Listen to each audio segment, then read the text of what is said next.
for April 10th, 2025.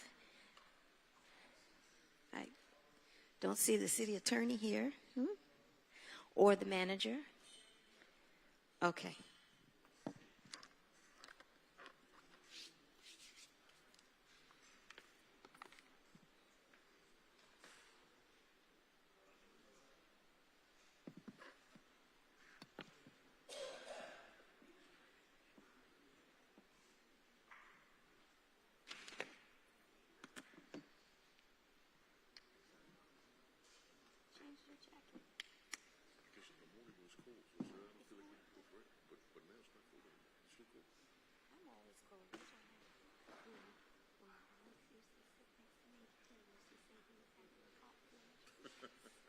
Because it was so hot.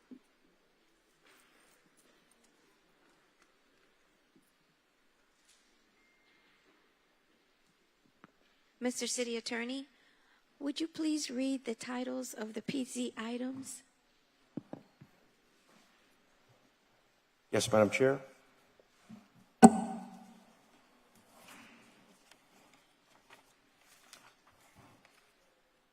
PZ1, a resolution of the Miami City Commission granting or denying, actually this is, I don't need to read that title.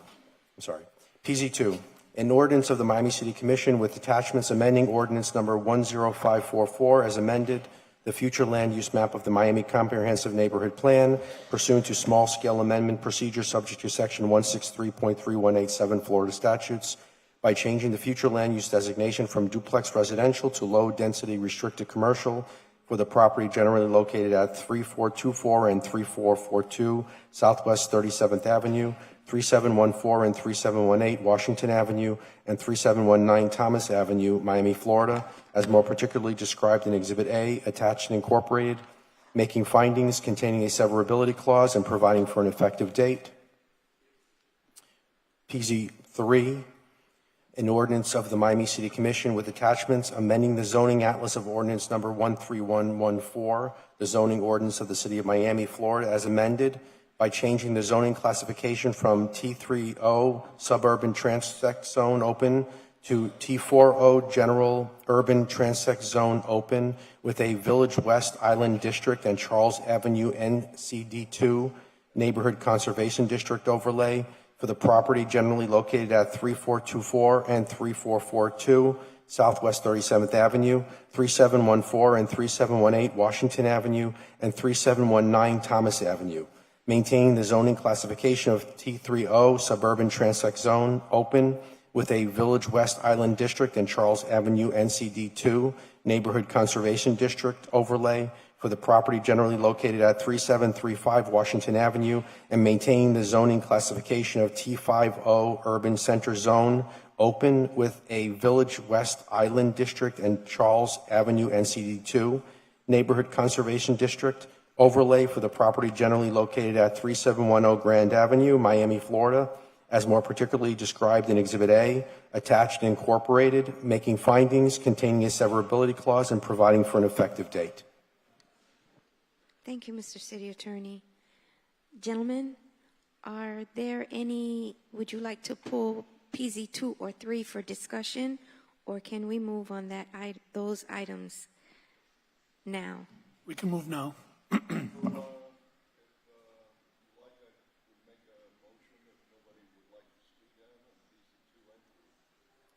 Okay, that's what he... I'm sorry, could you repeat that again? I'm sorry. For only PZ2 and 3, would you like to pull either of those items for discussion? No, I'm okay with it.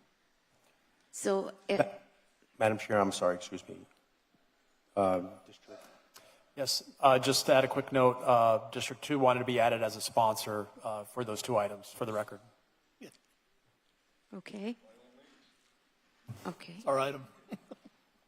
So, not having any discussion on these items, may I have a motion to pass PZ2 and 3? Second. I have a motion and a second. All in favor? Aye. Aye. Fire. Items passes unanimously.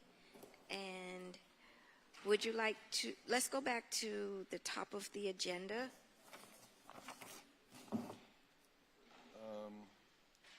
Where are we going now? We're going back to let's see what we haven't finished. We've done that. We have RE1 for discussion. Well, should we, with all due respect, Chairwoman, finish PC1? There's probably the one item left that you have the most people waiting for. Well, actually, we have some folks who are here this morning from the Underline for RE1. Yeah, but the underline is to ask money from us. This is something that will make additional money for us in the future. It's up to my colleagues which ways you guys want to go. We No, started. I don't care, whatever you guys want. Let's go ahead and do the HEP appeal, PZ1. Okay, This way we're done with all the PCs. okay. PZ1.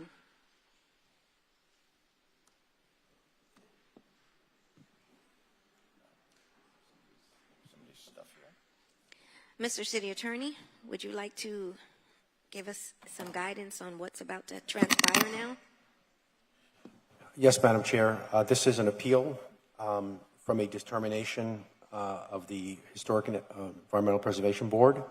The appeal, the appellant, I would suggest that you give the appellant an opportunity to address their appeal and the respondent an opportunity to respond. The threshold question, there are two questions, but the threshold question in this case is the standing of the appellant to bring this appeal to the City Commission in the first instance. And what is the city attorney's opinion on this? And the issue that the appellant will have to demonstrate is that they had standing as a party under Florida law. The Florida law standard is whether they suffered special injury different in kind from members of the general public. That is the issue that they will have to address as a threshold. That's the only criteria, those are the only elements for intervener status? Well, for taking an appeal to the commission, Special injury, different in kind from members of the general public. okay, from members of the general public. Madam Chair, I wanted to add one thing.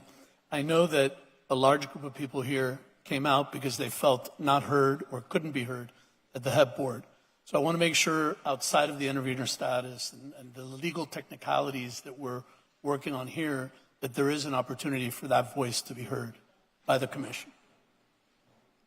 I'm sorry, say that again, by the commission? By us. Just let them speak, have their time to say a few words. Well, they did already in public comment. They did in public comment, but as part of this, I think, if I'm not mistaken, what they were asking for was another meeting. Not, Well- because they were heard today, but I think resoundingly what I heard was that they wanted to have, they were asking for it to be remanded back to the HEP board, which complicates the actual transaction that's been worked on for a very long time. Right. I just want to make sure if it's a matter of a few minutes to add to the presentation, that they would have that ability to do so. We did hear them in public comment. I mean, we did. I don't think they would say something different, and I did. I took notes, I wrote it down, so Yeah, we did let them talk. we did. Yeah. They were heard. Go ahead. Yes. My only concern is, and we get guidance from the city attorney, that if by doing this, we're going to open up Pandora's box for future individuals that want to come back after they have had their due process. Commissioner, I would suggest that the representative or the appellant be given an opportunity, maybe 3 minutes, to state their position. Also give the respondent an equal opportunity. It's of course up to the discretion of the commission to allow any other comment, but I think that just as far as due process goes, I would just limit it to just the parties Fine. I and the just reps. wanted to hear from you that it's not going to affect anything going into the future, that we would be making a precedent for the future. If you I think say you're something- okay with that. Yeah, I think that as long as you limit it to the parties' representatives speaking on the behalf and with a limited period of time, I think you satisfied due process, and I think you haven't set a Very good. And Thank you. if you could, please define special injury. Okay, I'll restate what I said, but I will also let Assistant City Attorney Amber Ketterer fill in any additional information that she would like to, since she's done some of the research on this. But generally, what our code says is that to be an appellant, you have to be a party that has suffered, that has standing under Florida law, a party that has standing under Florida law. The standard under Florida law is whether you suffered a special injury different in kind from that of the general public. And that is the standard. And that's the threshold that they need to demonstrate. Can you give me some case law on what is a special injury? Because you're just talking in circle. I don't know if any of my colleagues understand what a special injury. Commissioner Gabella, do you? No, listen, what I understand is that instead of, rather than the whole group talking, because they already spoke, right? The representative, which is this attorney, we're going to allow him to speak, right? And then we fulfill our mission of letting the appellate, get his piece, so later on we're not sued in court. Listen, we can say that when you guys built some of you guys live in Icon Brickell, and I'm sure that sometimes nobody wanted Icon Brickell, and I'm sure that were those guys that didn't want Icon Brickell, were they especially injured with this thing? What I recommend, Madam Chair, Commissioners, is that you let the appellant state their position and what their basis for special injury is. I would recommend that you allow the respondent to respond, and then we will address, if asked, what types of applications constitute special injury. I think without knowing exactly what the appellant is claiming as a basis for special injury, I think it's more productive and useful for the Commission's time. I understand. As a practitioner, I would not be listening to something if I didn't know the definition of what special injury is. Different in kind. So you go ahead. You guys are just, you're just walking around in a circle, and he could say whatever he wants to say, but if we don't know the definition of special injury, we'll give you right now as a threshold. We'll address it again if asked. I'm sure the court has addressed what a special injury is. Read you the definition. Okay, because there must be some guidelines for us to understand what constitutes a special injury. You don't give a definition by giving the word of it again. You don't define a text by saying it's a text. You don't define special injury by saying it's a special injury. I'm not trying to be argumentative here. I'm just trying to give them the best shot at making their position known with us having the information in front of us. We will right now. Amber Ketterer will give you the definition of special injury. Madam Chair, I have a point of order before we can advance. I filed on April 4th. Can you wait, hold on. We have a habit of not finishing our thoughts. Definition of special injury. So the main case in Florida, it's a Florida Supreme Court, Renard versus Dade County, and determining the standing factors include the proximity of their property to the subject property, the character of the neighborhood, including the existence of restrictive covenants and setback requirements, and the type of change proposed. The fact that a person received notice is also a factor. None of these, so the situation needs to be evaluated as a whole. None of them are one factor. For example, the fact that a property is across the street or adjacent doesn't automatically entitle them to standing. Courts have also found that noise and traffic in general do not constitute special injury. There was a recent case out of the 4th DCA that I thought was helpful, which was Everett Brothers Recycling versus Martin County. In that case, there was a competing scrap metal business that was opened across the street from another one. And the court found that there are allegations of financial loss due to competition, dust, dirt, pollution, noise, and traffic would have been suffered by all property owners in the area, and plaintiffs lack standing despite their property being across the street. So it has to be not only a general injury in degree, but in kind. So it has to be different. So everybody's going to suffer noise, everybody in the area, everybody's going to suffer from traffic. It has to be different in kind. Thank you.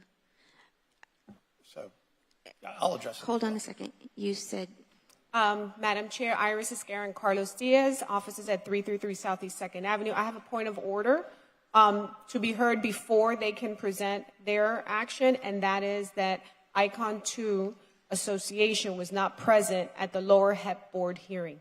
So because the Icon 2 Association was not present at the lower board hearing, they do not have standing, legal standing, to be able to appeal this item to be heard today.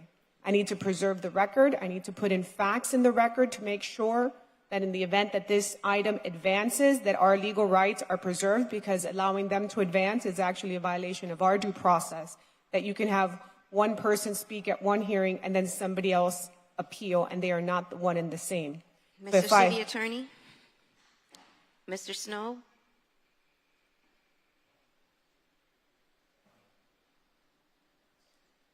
So typically, we do require somebody speak in the lower hearing to have the ability to appeal.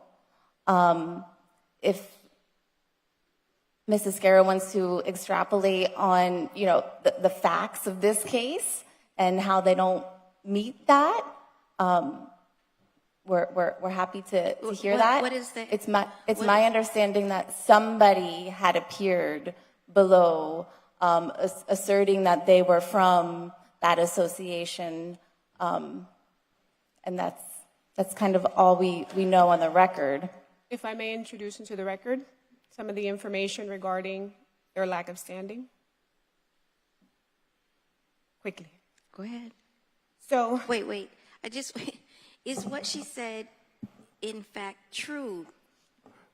Yes, During so, the HEP hearing, did someone not from the lower hearing, and the rules that she just cited, is that true? the way the code reads is that an aggrieved party, someone who can appeal, has to be an aggrieved party who has standing under Florida law. So there's two things there. One is you have to be a party, not a person, a party, which indicates that you had to have been a party before the HEP board.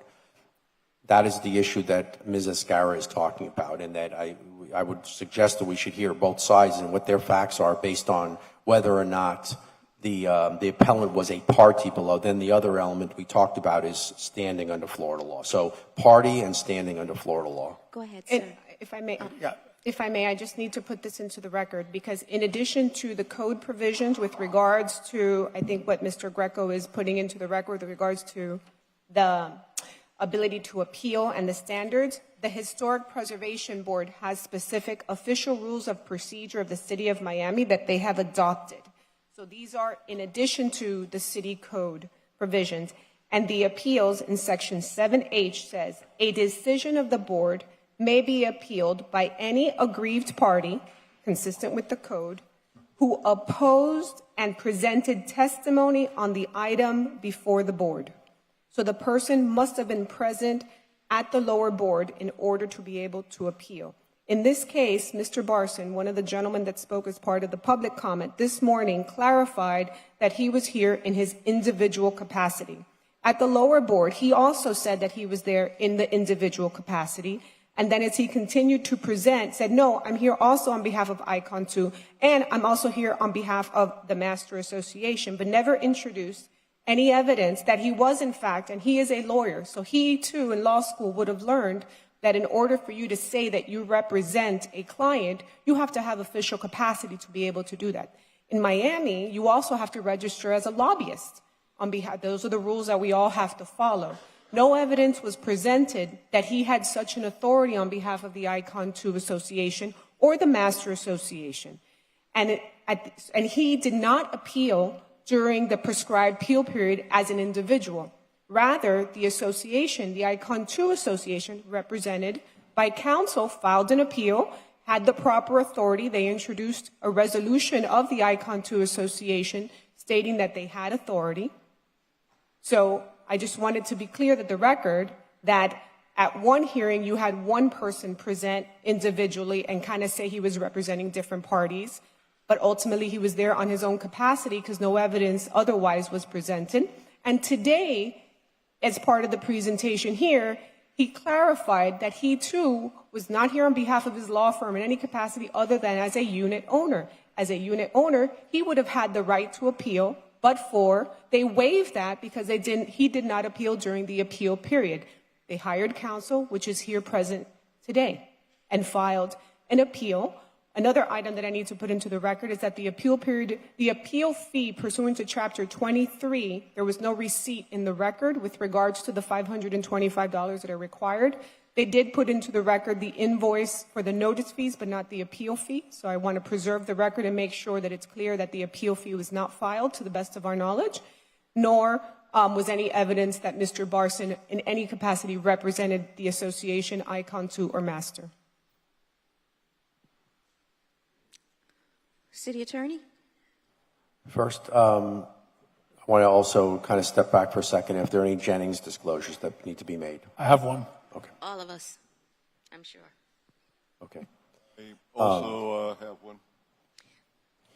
So with respect to what Ms. Escaro said, number one, I think that section that talks about the HEP rule, I think that pertains not to changes in designation, but I think it changes to certificates of appropriateness. I think that... It just says a decision of the board. It doesn't necessarily limit to what items. It just says a decision of the board. I think under section, was it 7? Section 7, letter H. And 7 relates to certificates, Appeals. applications for COA. Understood. Also, I would say that the code takes precedence over a HEP rule. So, and the code says party, it's the same result, really. You have to be a party. So the question is factually, were they a party below? If they weren't, then they wouldn't be able to appeal. So that's the first prong. Second is standing. The first is were you a party below? And I recommend. I mean, we've already I think heard some, but I would recommend you hear from the other side. We're going to go ahead and Yep. hear from the other side. Good afternoon, sir. Good afternoon. And just to clarify, we're talking 3 minutes or 5 minutes? It's up to the chairperson. I think you could get it all out in 5 minutes. Okay, thank you, Your Honor. Thank you, Commissioner. I'm sorry. Good afternoon. My name is Larry Silverman from the Sidley Austin Law Firm, 1001 Brickell Bay Drive in Miami. Below, the representative of ICON came before the HEPB and asked to intervene. And at that point, the HEPB considered that request and rejected it by a 5-3 vote.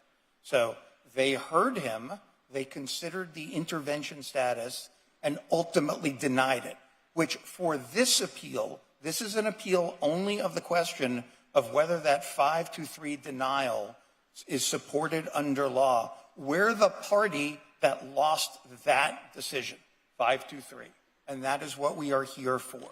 The Miami Code specifically sets forth that we should have won that decision 8-0 because we are an abutting property under the code, that we are across a public square that makes us an abutting property. We should have been allowed to intervene.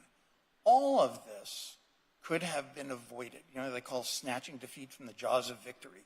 We would have put on our historian, we would have put on some evidence, and at that point the HEPB could have ruled on both sides. We are here not as a referendum on construction in District 2 and Brickell. We are here appealing that 5-3 loss that we had on intervention status. We are absolutely entitled to intervene under the code. In addition, Commissioner, you'd asked about special injury in the different cases. I would look at Carlos Estates versus Dade County, 426 Southern 2nd, 1167. We cited and described when special injury is and isn't required in our appeal at footnote 12 on page 3. So we covered that issue. So where we are here is that we came forward during the HEPB process to present evidence, to put our historian expert up, and to put our evidence in so the HEPB would have a full decision, at which point, if that intervention would have been granted, we wouldn't be here. And ultimately, counsel for the petitioner, for the church below, objected to our standing, and therefore it wasn't granted. And at that point, they didn't raise any of these issues regarding the standing of the icon representative or some alleged requirement that doesn't exist in the rules regarding showing proof at the time that you show up as a lawyer that you're representing the people. But ultimately, the HEPB understood what was requested. It was specifically ruled on by the HEPB, and we lost 5-3 on the intervention status. So that is what we are here to appeal, that we want that overturned so that this is remanded, we get intervention status, we put our evidence on, and at that point, the HEPB hands you a decision that includes both sides of the stories. What is Dr. Seuss said about the Lorax? He speaks for the trees, we speak for the neighbors, and HEP doesn't have to agree with us, but they darn, as a budding property owner, are supposed to let us talk.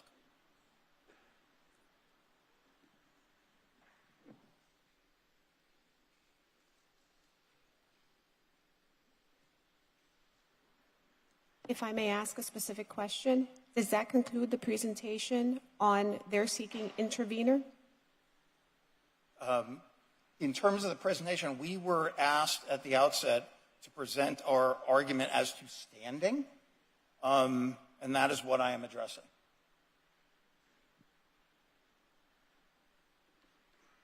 I just want to make sure the order here is followed. We presented our case as to why they didn't have standing.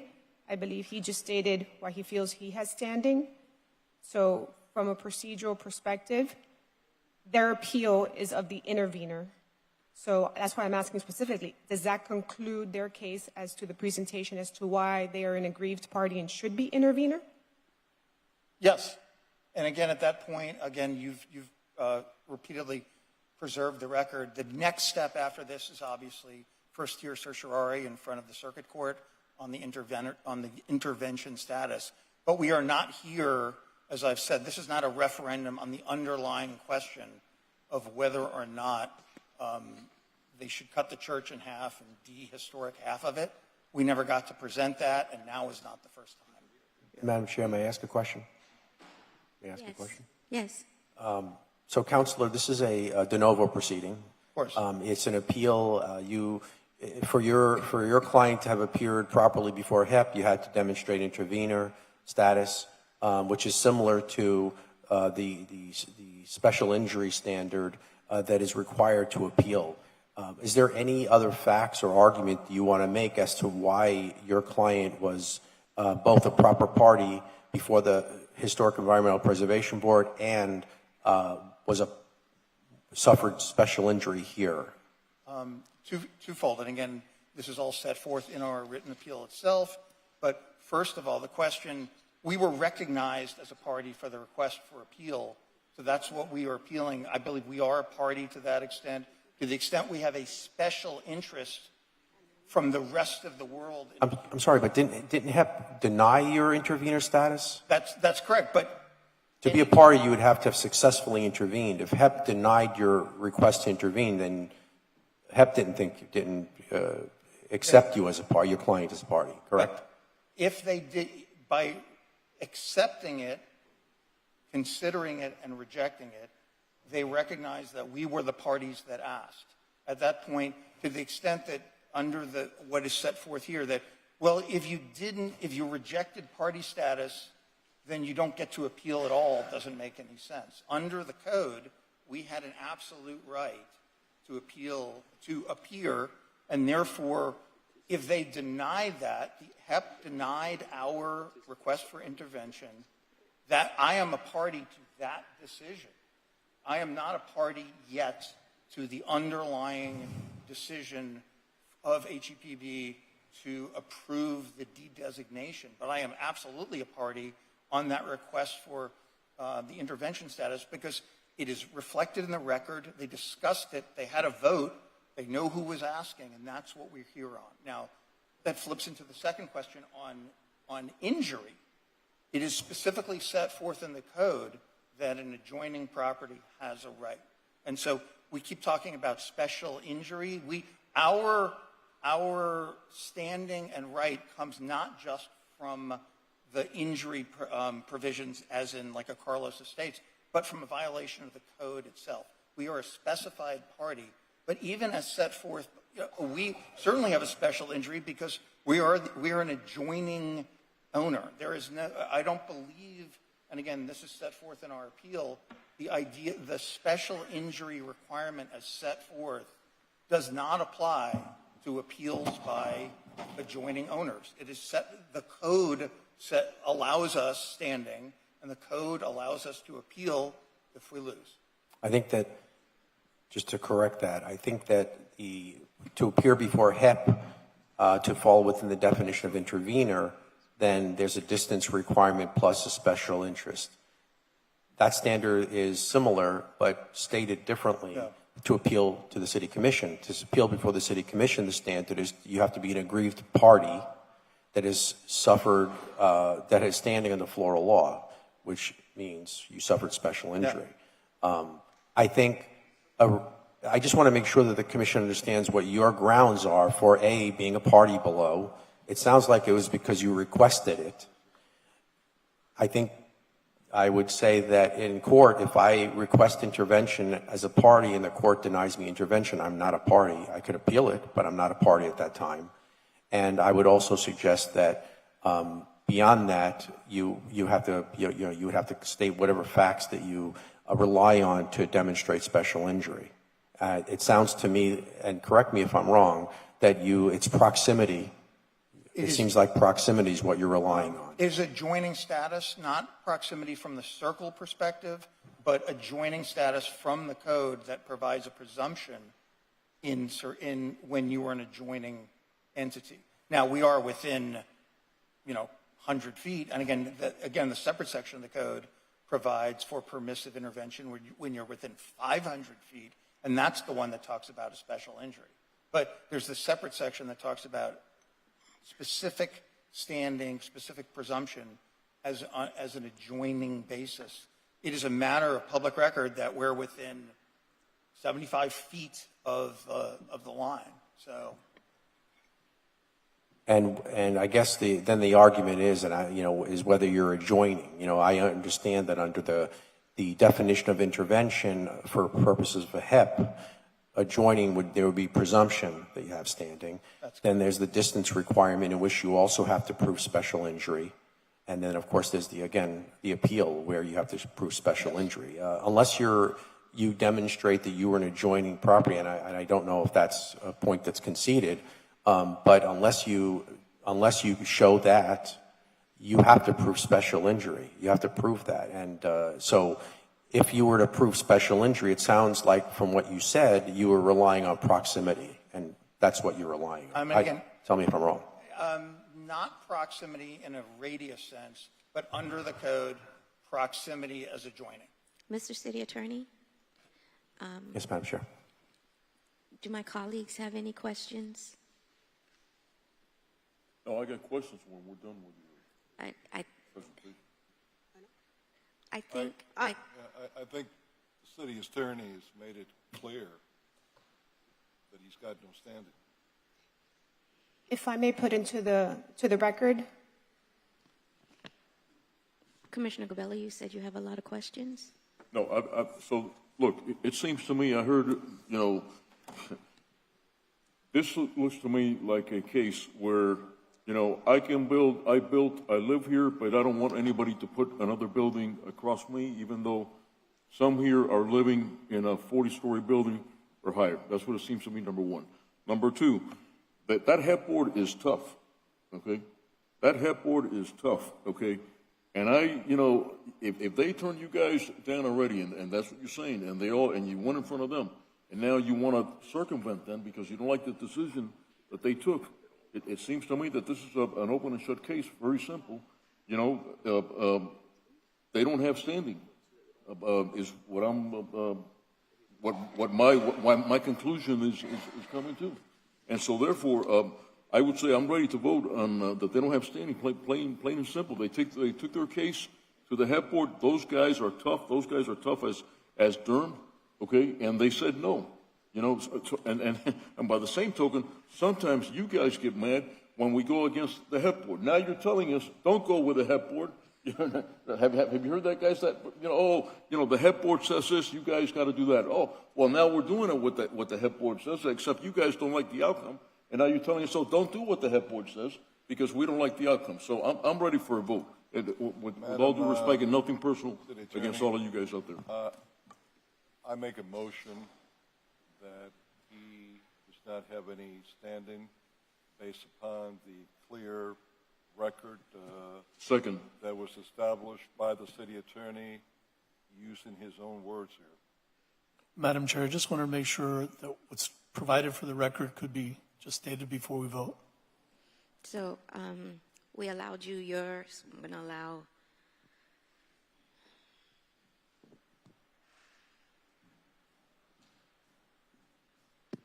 Two quick items to put into the record. The Icon 2 Association is not an abutting owner. The City of Miami owns Brickell Park.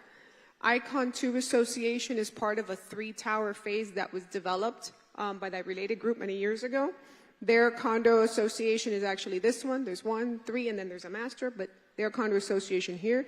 The City of Miami owns Brickell Park, who is, in fact, our adjacent owner. The Brickell Church site is here. This is the portion to be demolished. This is the portion, the church that's to be preserved in perpetuity. Nothing is happening here, only here. Second item I want to put into the record is that the Icon 2 Association in and of itself is not a property owner. They are a manager of the common elements. However, the areas of common elements are owned by each individual owner. So the city code requires for intervener for someone to be a property owner and to be adjacent. The association is not an owner and they are not adjacent. That concludes my presentation in response to their comments. Do you have a rebuttal, sir? I do, Chairwoman. First of all, we agree that you should take into consideration the map that is before you. What is between Icon 2 and the proposed property is the city terrace. Again, as Commissioner Carrillo noted, if the ruling of this commission is that as a matter of law we don't have standing, all I ask is say it like that. Once again, that way we can. And again, that's not your problem, but that's. I understand. Let me be clear. Yeah. The motion to deny based on standing. Great. Second. Let me get some clarity from the city attorney's office because we are voting to uphold the HEP board's decision. You're moving to deny the appeal based on lack of standing. Okay. That's the motion.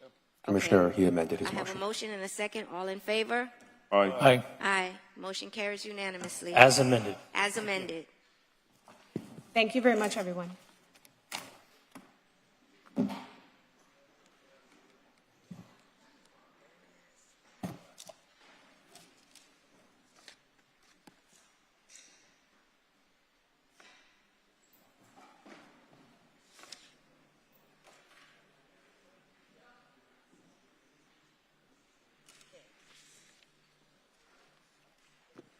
At this time, we'll take up RE1. I'm not sure who pulled RE1 for discussion. Was it you? It was pulled in a series. I believe it was Carollo. Yeah, in a Commissioner series of items in the RPs. Right.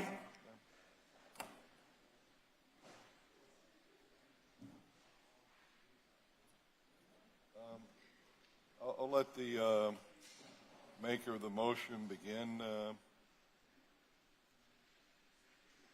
Anybody else want a discussion on this item? I didn't pull it for discussion. I pulled it, and For him? One of The the- clerk can't hear you. yeah, I'm sorry. One of the key issues that we have with RE1, I'm sorry, it's RE1, the underlined, this is a question to the administration. I'm confused with what we have here and I believe there was a memorandum that was sent. What is the amount that we're talking to give to the Underline now?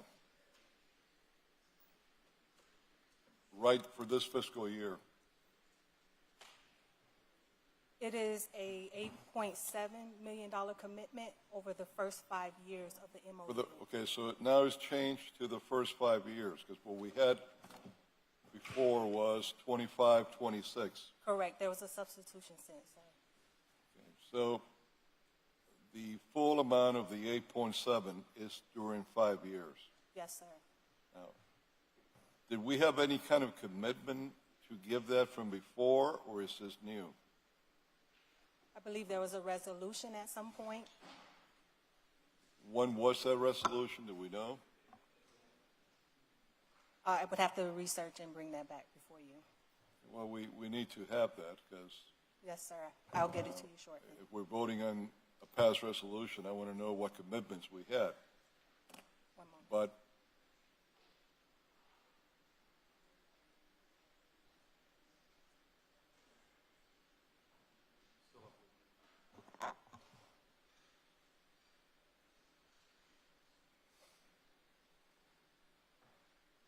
beyond that, while the manager's trying to find out when we had a resolution, or if we had a resolution, where is this money coming from for this fiscal year's allotment? Since I don't believe it was approved in our last fiscal budget for this year.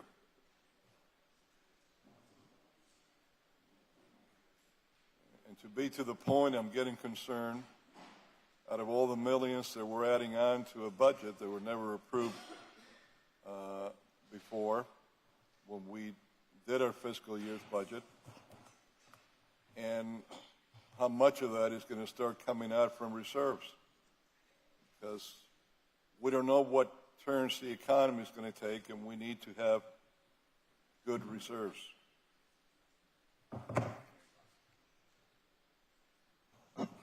So Larry's on his way down. We're just upstairs in a MFP meeting, so Okay, he's on his want way to go to down. the next one then? So that we can move? Yeah, we can take up Okay. RE3. May I have a motion for RE3? Motion. I have a motion and a second. All in favor? Aye.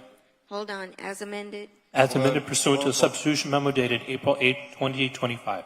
That's the Southeast Yeah, Overtown Park. we had to Yes. take this after we were voting overtime.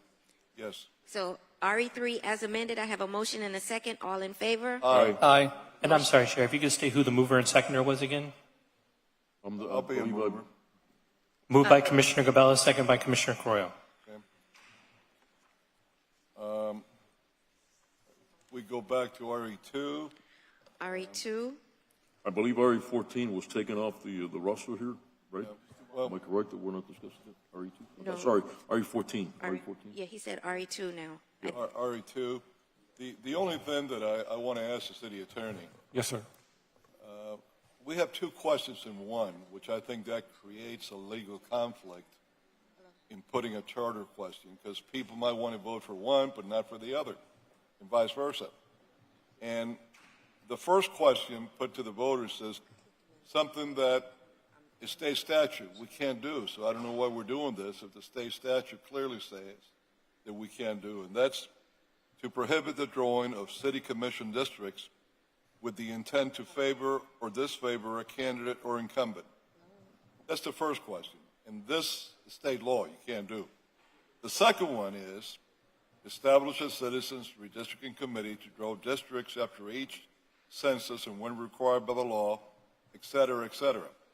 These are two distinct questions that we're putting in one. Either you got to divide them into separate questions to the voters, or you take the one that already is state law that doesn't make sense if we have a law on it that we're putting this in a referendum. Yeah, I would, essentially respectfully disagree to the extent that this is all related to redistricting, a new procedure process for redistricting. So I agree with you that the language about not within the time, the statutory language, but I view that language as sort of belts and suspenders. That was comfort language for the litigants in that case because that statute could change, but it would be the law of the city if that statute were to change. So they felt very strongly about that language, and I think it is all related because it's to prohibit the drawing of city commission districts.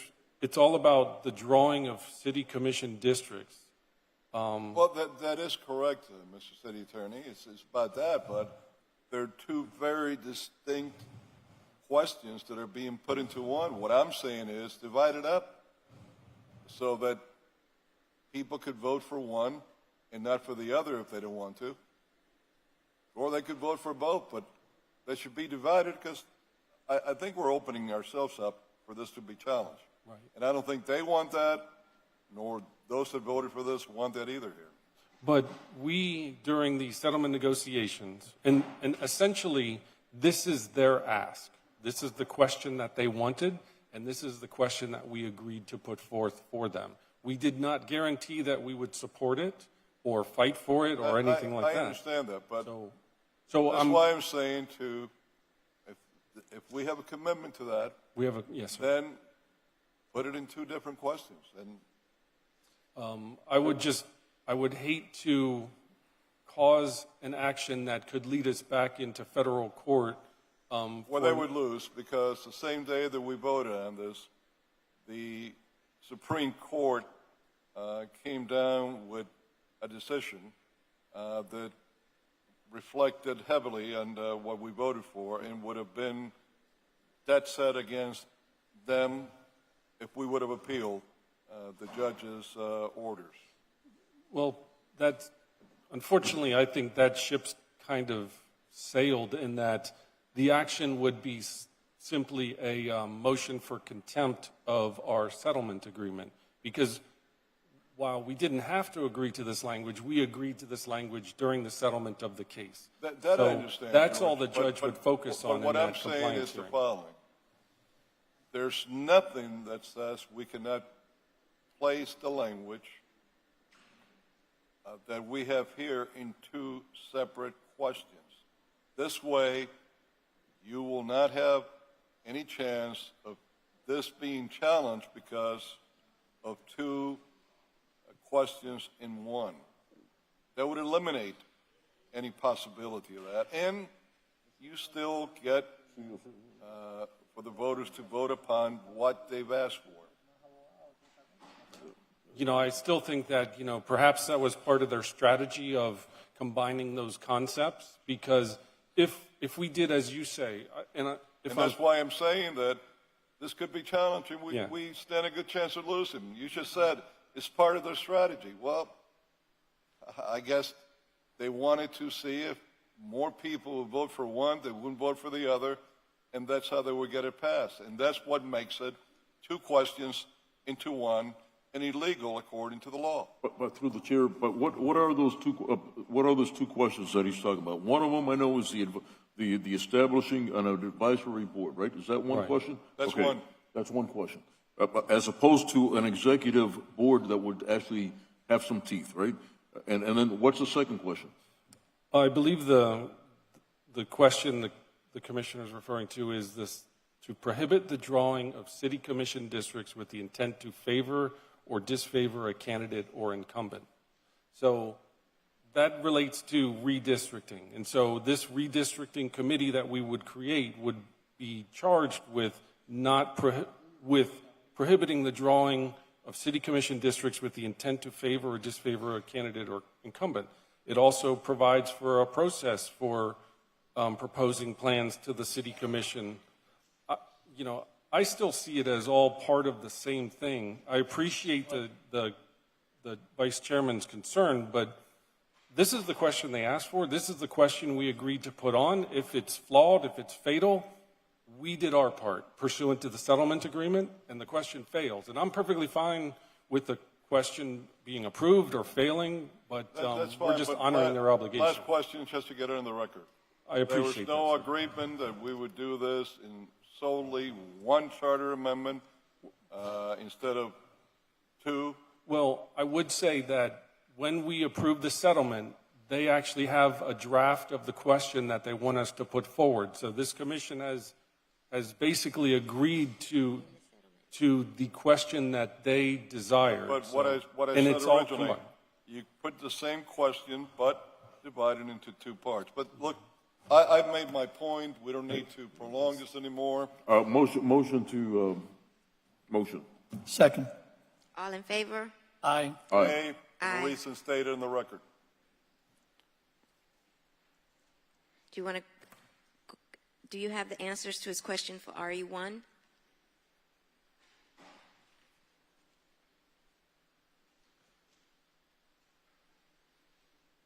Larry,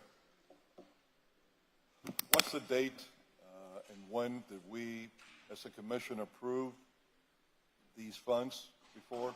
So I'll get, Maggie's getting the exact date, but the funds for the current year were approved as part of the 2023 budget closeout amendment that we brought in November of 2023. Then why hadn't those funds been given to them? If it was approved? It was 2023. transmitted. It was, that amount was budgeted at the end of the fiscal year 2023 as part of our closeout for release in the fiscal 24 year, which is the year we're currently in. Well, 24, 25. Right. Okay, you've answered that question. Just give me the date in case you're forgetful when you have that. Oh, And what was the date? November 21st, 2023. 2024, excuse me. November 21st, 2024. 2024. Yes. Okay, so it was not 23, it was 24. 24. It was the closeout of the 23 fiscal budget. Okay, that's fine. And what is the amount for us to pay out now that we had already It was exactly in hand?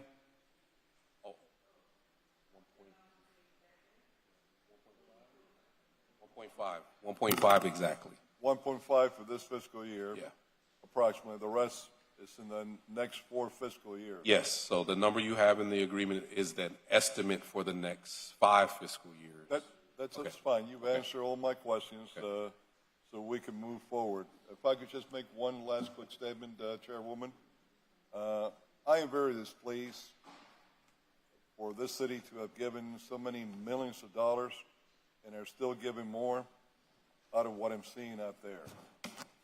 We've gotten a beautiful asphalt driveway, walkway, but as far as the gardens that we were going to be having there, the foliage, what I'm seeing is the cheapest foliage, trees, and those that nobody wants, like crooked palm trees, etc., that we're getting put out there.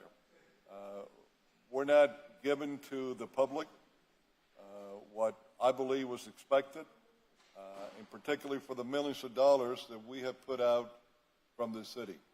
The beginning part in my district, where it started off of 8th Street, that's a beautiful area there. That was done nicely.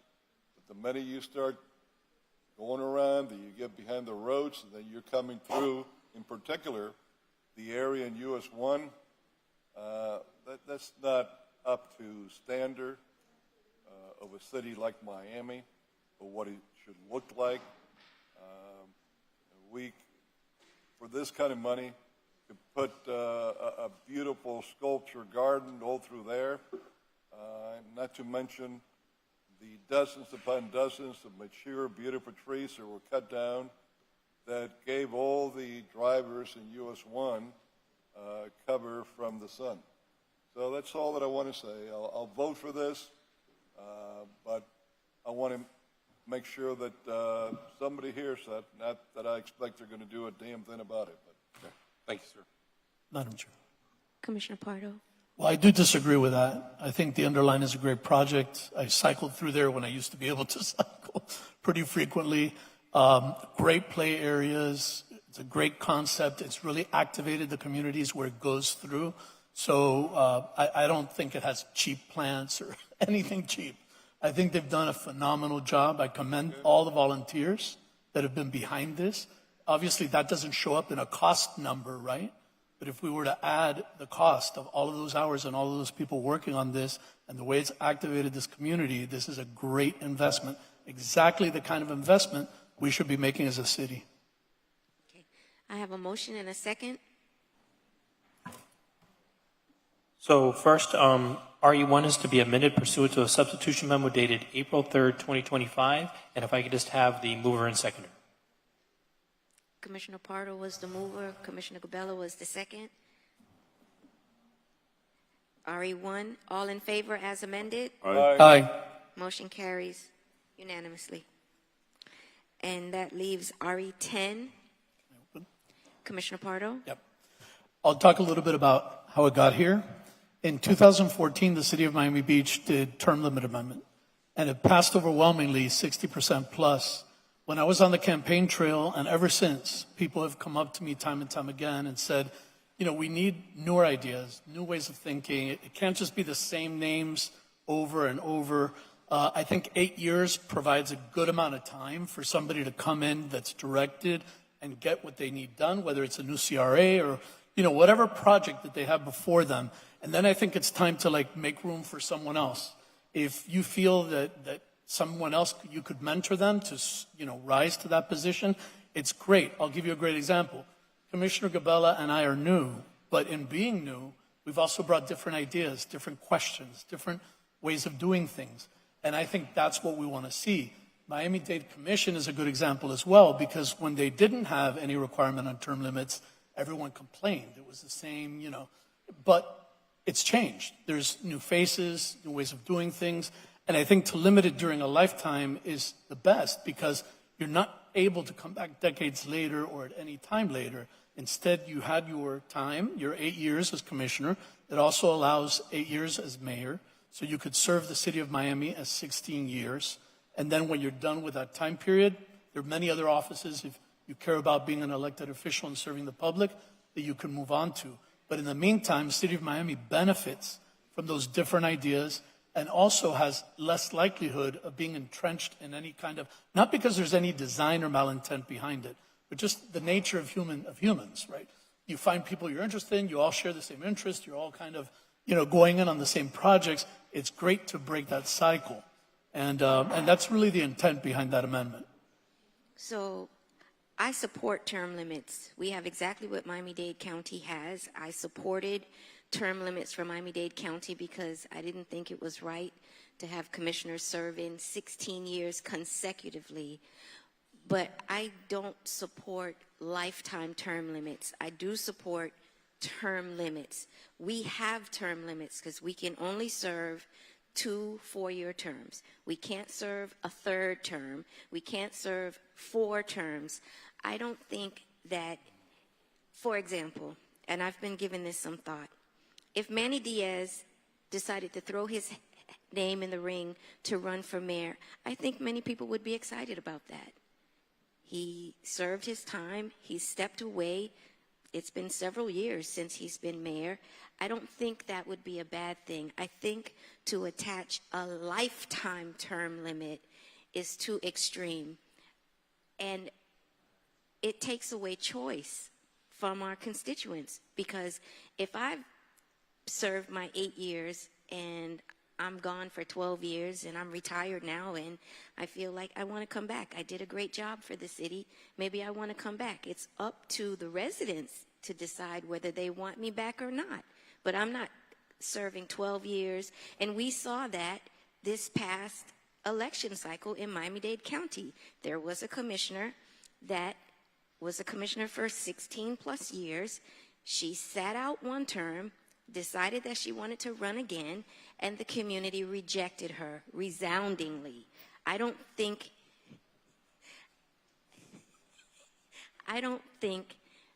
that we have to put that burden of a lifetime term limit. Now, if you said you have to sit out 2 terms, maybe I'll support that. But I don't think that it is necessary to have something that says it's a lifetime term limit. I don't think that's right. With all due respect to Manny Diaz, I wouldn't be excited personally, but that's just me. Everybody has their, their, Right, but the constituents would determine that. And well, that's what I'm but saying. the point We I'm don't trying to have make is that would be true if it was a level playing field. But the fact is that Manny Diaz has access to capital and money that regular folks or somebody very interested in that position who may be very well qualified. But that's not our job Doesn't- to determine because he could Well, raise money but or not raise I'm money not, or I'm not this saying and it that. is our job. I'm saying it is our job to create policy that brings more innovation, more breath of air into the system. And we have that. Different idea. I don't think so. Yes, we do. We have that because you serve 2 terms and then you have to leave. And someone else comes in. And if they're an awesome commissioner, nobody's going to vote them out. Like what happened, Commissioner Hardiman is sitting here. That's exactly what happened. He ran. She was termed out. He ran. She decided that she wanted to come back. And the constituents of that district said, no, we like the work that he's doing. And again, I support term limits. I don't want to be here. It would be unfair of me if we didn't have term limits because the community would vote for me for, I believe, a 3rd term and maybe a 4th term. We don't have that right now. But all we're really doing is letting the voters decide. I mean, you and I may see Right, things no, differently, but the we're voters not- should have the ability. We're not allowing the voters to decide because right now I believe that this would be prejudiced on personalities. And I don't want to make a decision based on what the feeling is with respect to varying personalities. And I believe lifetime is too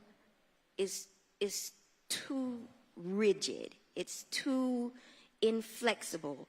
If you said maybe you have to sit out 2 terms, nobody's going to remember you 2 terms later, 8 years later, that you've been out of office. That is a lifetime in politics. That's a lifetime. But look, our Commissioner Willie Gord, he was a commissioner. He sat out for a while and he decided he wanted to come back and the community welcomed him. They re-elected him after a certain amount of time. Mr. City Attorney or Mr. Manager, do you remember how long Commissioner Gord was out of office before he ran again? I I mean, Angel succeeded him. Yeah, so Angel- did Angel serve a full 8 years? I believe, well. No, he didn't. I believe he was reelected, but the other Yeah. issue with Gord is he stepped in vacancies as well, and that would have counted as far as. Right, and that's another thing. With you can't hold against someone that is chosen to fill a seat like an appointment, and that serves as a term. That's not fair. That's not fair. My former colleague, Commissioner Watson, he was appointed to serve a certain time until the election. In this legislation, that counts as a whole term for him, and that's Madam not Chair, fair. then I'll make a motion to defer the item. Hold on a minute. Oh, okay, I'm sorry. Just, you mind if I go first? Go ahead, yeah, go ahead. I Okay, don't want you to so get upset I'm with me seeing, I was going to vote for you, and I still am, but seeing the reality of the situation, she's not in favor, and I don't think Commissioner Gato is Well, going to be in you know, favor. he did Oh, you might catch be in my favor? attention when he mentioned Gord, but that's about the only attention you caught of me. All right, so here's what I was going to suggest. Maybe there's a compromise here with that they have to sit out 2 terms rather than 1 term. That's why I Seeing as suggested we don't defer. have the vote, seeing as we That's why I don't suggested- have the vote for, and I'll let Commissioner Gato speak. Because I Because haven't heard again, what let you me said. put on the record, I am in favor of term limits. I do not think we should sit here 16, 20 years. But that can happen, No, even because with term limits. You can No. serve 8, You can step out and you can come back and serve another 8. No, because like I said, Yes or no?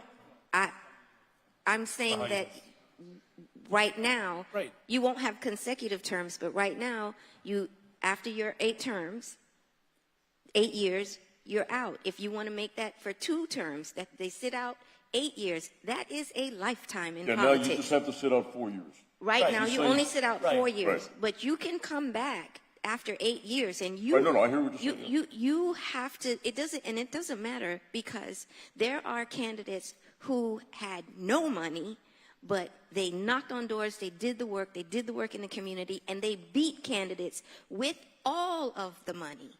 So it's the individual, not.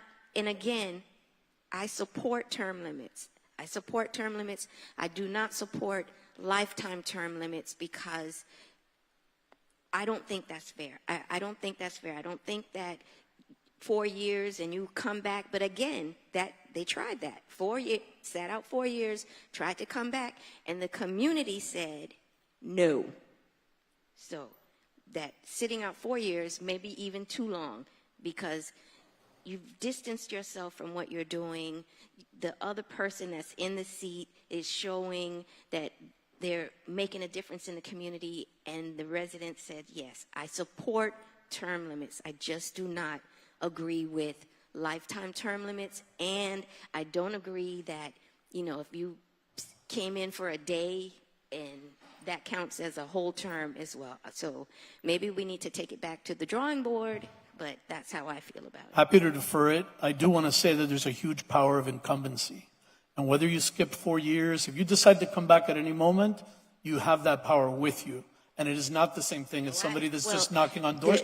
There's no evidence of that right now. Well, no, sure, you can look at Miami-Dade County commissioners and how I'm giving you the very how many of last- those were somebody else were elected over them once they were the incumbent. It's very few. No, but that's why there are term limits. Miami-Dade County, you serve 2 4-year terms, and then you're out. And just recently, we saw in the election a commissioner that sat out 4 years and came back. The community did not support that. The community can decide who they want their electorate to be, their representative to be. I may support sitting out 2 terms, but I don't support lifetime term limits. I just don't. We can defer. If that's the will of the body. Madam Chair, Vice Chair? boy, I'm sure I am happy that Commissioner Pardo clarified why he put this forward. He was campaigning and he saw this in Miami Beach, that they had done that before, because, some people were getting the wrong impression, not me, but some people were getting the wrong impression that you only decided to bring this up when this guy, Joe Carollo, was rumored that he might run for mayor. Because That would be the wrong impression. I don't understand, or should I say they didn't understand, why you waited so long when you wanted to bring this up right at the tail end, when by putting it on the ballot this November, you could not accomplish what you want because it would be totally illegal. It would be challenged before and taken out of the ballot. And there's no way, think of the logic, Commissioner Pardo. You're going to have people running for mayor possibly or running for commissioner that right now under the law and until November says they can run. They get elected. But then let's say that this somehow gets passes too.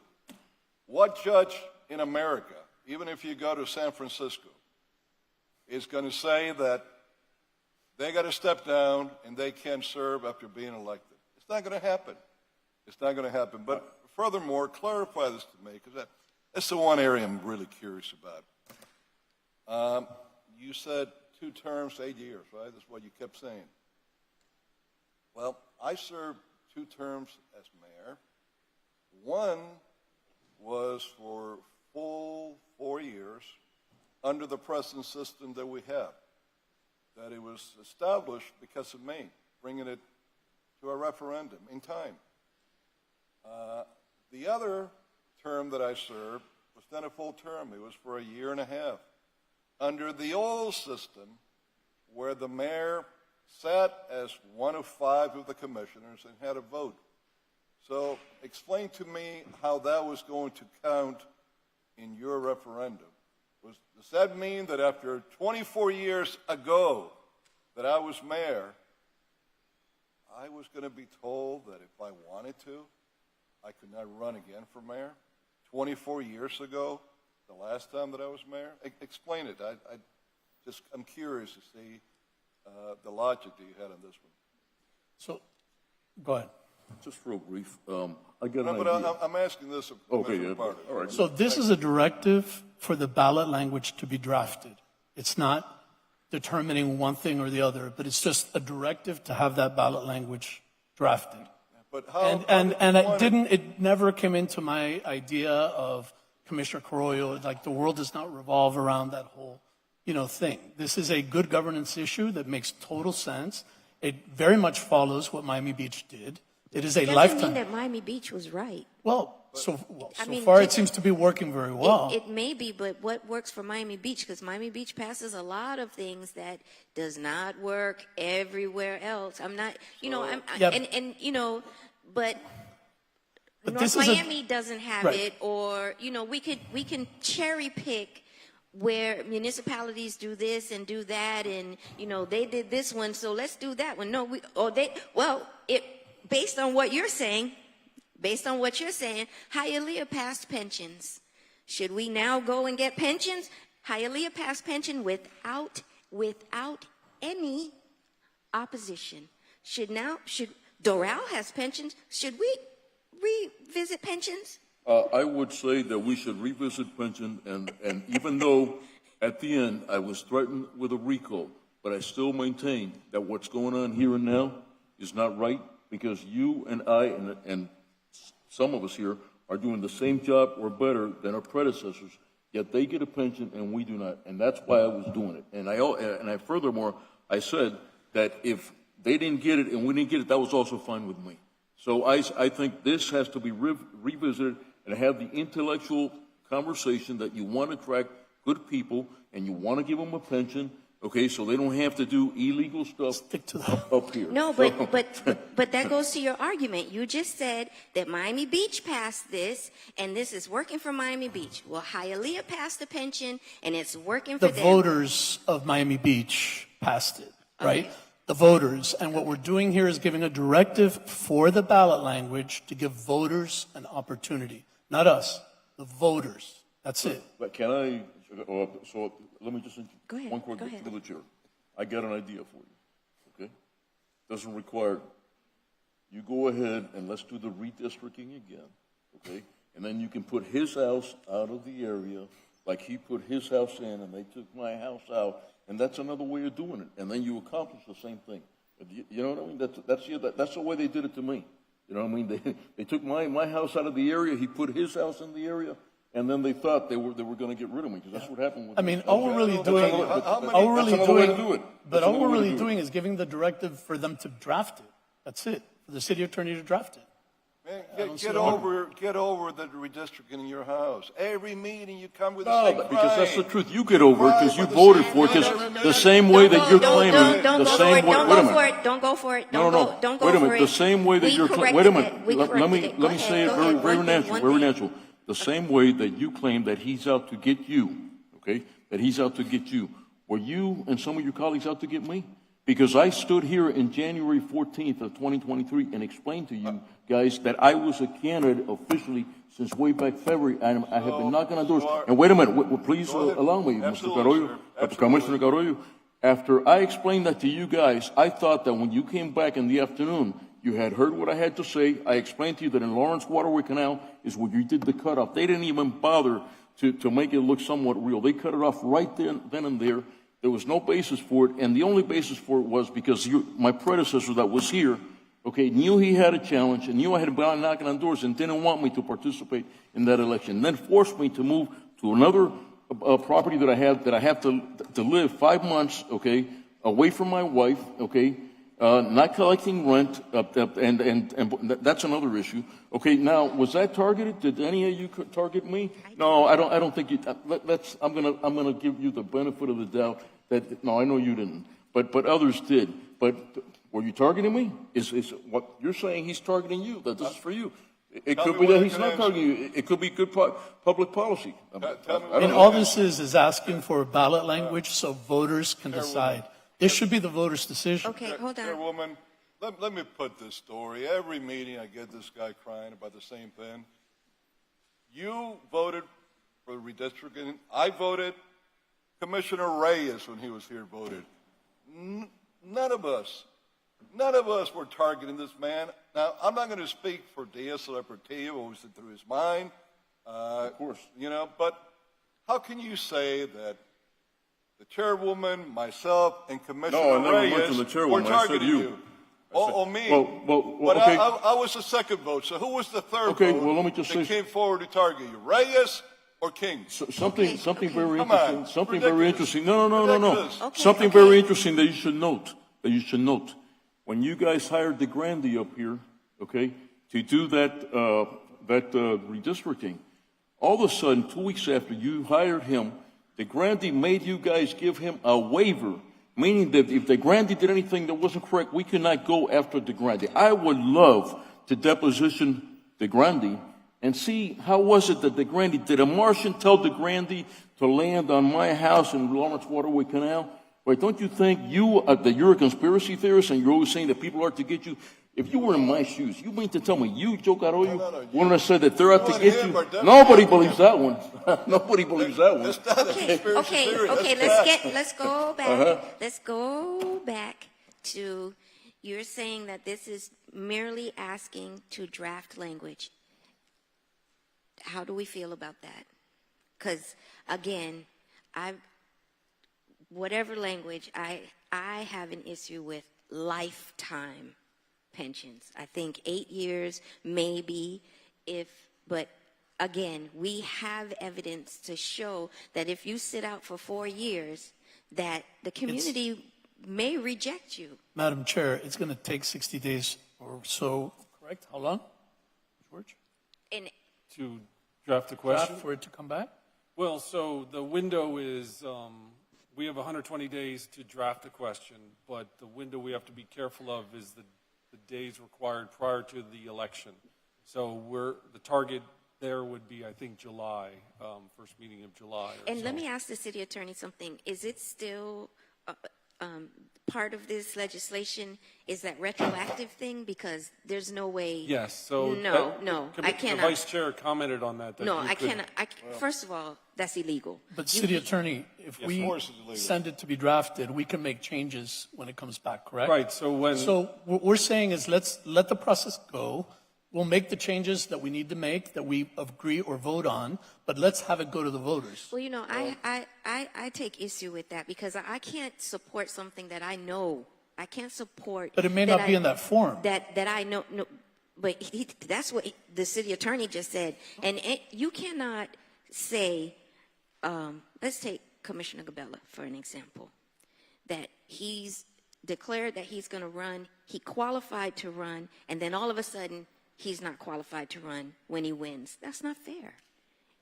That's not fair. If somebody qualifies in September and they've been doing all the work, they're campaigning, and then in November, this ballot question comes and says you can't serve more than 2 terms, therefore, and you won, you're not in office. No, you can't do that. But we're not approving that. You can't When do it that. comes back, we have to vote on it, and we can make those changes. I don't want them to even. I'm saying now, no, because I know, and again, I've pointed out to you guys, although I am not serving in my capacity as an attorney, I can be held responsible by the Florida Bar for taking action that I know or should have known as a practitioner that it's not right. Well, then George, motion am I correct? to defer. George, is yes, that Madam correct? Chair. I want you Yes. to say that again, because every time I bring up something that I know is not right, and you guys, and I have said this before, you need to put on this legislation when you know it flies in the face of the law, that you need to put a note from the city attorney's office that this is not legally sufficient. It runs afoul of whatever law, whatever statute, whatever ordinance, so that we are on notice and the community is on notice. It is not right, and I should not have to always be on my guard as an attorney worried about my bar license. That's not right, and I shouldn't have to do that because nobody else has to do that. But by the way, I believe you are right.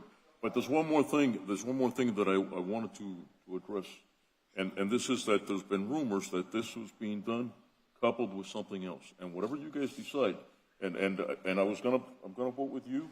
But I also understand that we don't have the third vote. That's the reality of the situation, right? We can defer till next meeting or work But on if it. we defer and we do this in the future, okay, I am not doing this, okay, if there is a stipulation somewhere hidden that we're gonna, I heard rumors that we're gonna give No. 1-year terms, No, and, there's- because I am not a party to that. You know, I am not a party to that. So I just want to put it out there because there were rumors. This that isn't was- tied to anything. I mean, that's not Chairwoman, happening. This is exactly what it is on the agenda. All right. Chairwoman, Commissioner Pardo did not want to answer my question on, after 24 years that I was mayor, and I served under 2 different types of mayoralships for 5.5 years, not 8, if he wanted that to be included or not. The way it's drafted, it certainly is.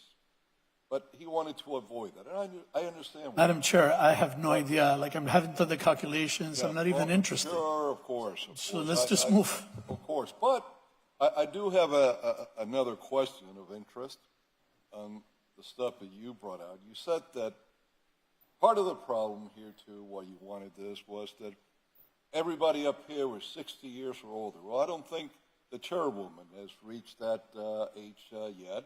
So I wanted to. I don't think I've said that You in said this. that, yes. Since we were talking about radio stations, you went there in that radio station owned by the nice Venezuelan guy in Venezuela that won't allow anybody to attack majority of the Guys, government. in this Listen, I radio think the station- point. I think the point is that we But didn't I I don't include. want to hear anything about a radio station. But I do. Madam Chair, I the do point wanna was that we say weren't this. including younger generations. I don't. The age doesn't. You it's- stated that. You stated that clearly, and it's in tape, which I could bring it for you the next meeting. So we It can all doesn't- hear No, it. please, no. Well, he says something that he claims he didn't say it. However, if you're so interested in setting one group against the other, the older people against the younger people, why did you run against someone that was in her 40s? If you really believe that. So a lot of what you're saying, my dear Commissioner, it doesn't make sense. You say one thing and then do another. This, you know why you put it in. You've had a campaign nonstop from your PAC, sending stuff in social media, attacking me in all kinds of ways. You raised some money for that PAC. It's your guy, Mr. Republican, while you pound your chest, you're a liberal Democrat, that's been doing that to me. But of course, this had nothing to do with it. And this is why, if you learned about this and you wanted it during your campaign, it took you all the way a year and a half later to bring it up to this commission, and only when you were afraid that maybe I might put Shangri-La on hold and take your champions on and beat them. Madam Chair. Well, that's to I sign up as mayoral because I might just sign up for that race. I'm thinking about it. And, I think you so should. I'm thinking about it. I think you I'm should. thinking about it. You've given me cause to stop you, so I'm thinking about it. Yeah, I think you should run for mayor. Yeah. Madam I Chair, encourage you. this is not. This entire initiative was about good governance. Oh, sure. It was not aimed at Commissioner Carollo. I think we have made good arguments on both sides without involving individual people. I have no idea how many times he's run. I never knew that he had run that many times. I'm not That's not the point of any of this. And I just want to make that very clear. I'd like to try it a couple of times to just call the question to go ahead and defer it. If we can, that'd be great. Okay, motion? I don't know Second. why we're deferring this to when or what. I think either you should withdraw it or we should bring it up to a vote To the next meeting. and be done with it, one or the other. Okay, so motion to defer? The Second. next meet to April 24th. Yes. I have a motion and a second to defer this item to April 24th. Chairwoman, this is extending this charade more and more. We should either vote it up or down, or,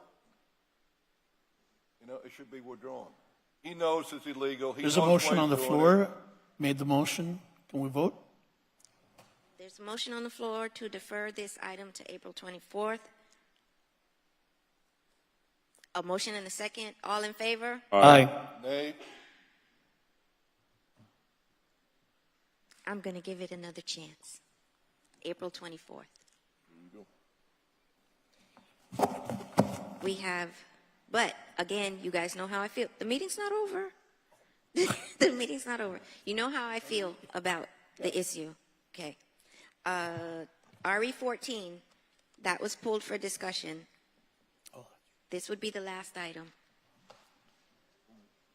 which one, It's authorize the city attorney to proceed with legal proceedings against Yes. Miami-Dade County.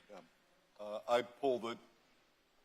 Look, I don't like the idea of 1 cent being taken from the property taxes that the city of Miami takes in, because we could certainly spend every penny that we get, or at least give our residents additional tax breaks. However, I don't like the idea either of getting into a lawsuit right away with a branch of government from the county. What I like to suggest is that we have a meeting with the people from the Property Tax Appraiser's Office. How is it that Washington tucks these days? We put everything on the table, and if at the end we cannot show them, or they cannot agree with us with how we interpret the law, what we could agree on, I think they should show us how the money's going to be spent. Then I think we have to do like Trump said, with Iran, and we have to go to battle. But I think we should try to avoid that at all costs right now. And I would tell them the same thing on their side. Madam Chair, if I may. Commissioner, that meeting's already been had. Unfortunately, Well, I know there's a meeting, but Yeah. that doesn't mean that there could be an additional one to try to bring sense to the issue. well, there has been some circumstances that have changed just today between when this item was put on the agenda and now that the item's coming up. George is going to proffer some amended language to it because I think the tax collector has sort of backed away from that a bit. So part of the change that George is going to proffer would enable us to engage in litigation should the need arise. But there have been multiple conversations with the tax collector. We're not the only city that's proffering this legislation and resolution. It's garnering a lot of support with other municipalities, partly because the tax collector just didn't want to hear the argument. Which are the other cities that are moving forward with this? Our representative, if you can just give a quick, Barbie, on the other cities that are also in line with this exact wording on the resolution.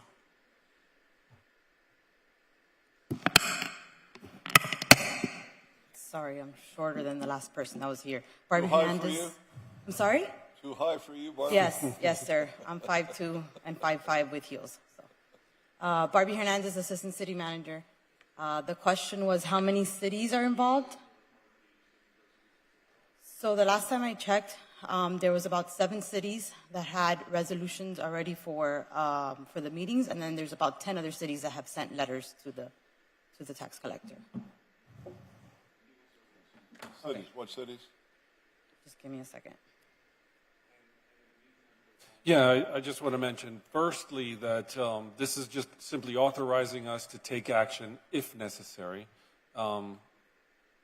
But we just found today that Dario Fernandez, the tax collector, sent a letter saying essentially that after much consideration, I have decided that based upon my office's current budget projections for fiscal year 25-26, we will forego assessing municipalities a commission for tax collector services.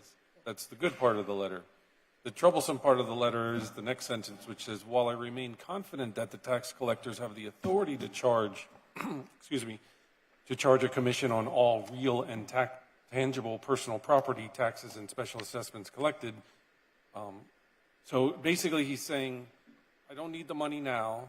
I'm not going to go after you, but I reserve the right to go after you. We believe it's a pretty simple lawsuit in that the state statute, section 192.091, provides authorization to put a commission on taxes collected by the county, by special taxing districts, and by special districts. We're a municipal taxing authority, which is not one of those entities. It'd be a relatively quick lawsuit. I just think that I would still prefer that, notwithstanding this letter, I think we can bring the troops back to a certain degree, but notwithstanding this letter, you should still give me the authority, just in case we get a new letter saying, I changed my mind again, and we're going to, impose this commission. I think you should just enable me to have the authority to act in the event we need to. And basically, like I said, it's just a legal argument between us. He thinks he can collect commissions on us, and we say he can't. And I've spoken with probably 10 or 15 other city attorneys, and we all see it the same. So, Chairwoman, can I answer the city attorney? Thank you, ma'am.